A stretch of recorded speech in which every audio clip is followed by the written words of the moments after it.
Hey there friends, in this video I'm going to be showing you how to export ChatGPT files in a few quick steps.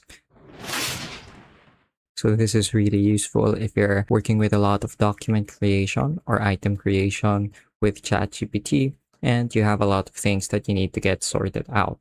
So what we're going to do is we're going to sign into our ChatGPT account as I've done so here, and then we're going to open up the chat with our files in them. So let's say, for example, I open this recent chat history.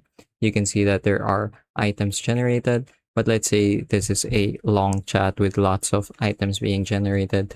The way we would want to be able to export our files is by opening the Files Overview tab. And to access this, all we have to do is click on the menu icon at the top right of our screen, and then you're going to see an option here, View Files in Chat. So if you click on that, it should show all the files in the chat. Right now, I've only got one because this is just an example, but let's say you have like dozens multiples here that you would have to download and export. So this just lists them all in one place and makes the process a lot easier. So we're going to go ahead and click on this, and it should open up the file, which we can then download by clicking on the menu here at the top right of our screen. So go ahead and click on download, and as you can see, it has finished downloading in just a few seconds. So that's pretty much it for this video. I hope I was able to teach you something new and something useful. And as always, thank you for watching.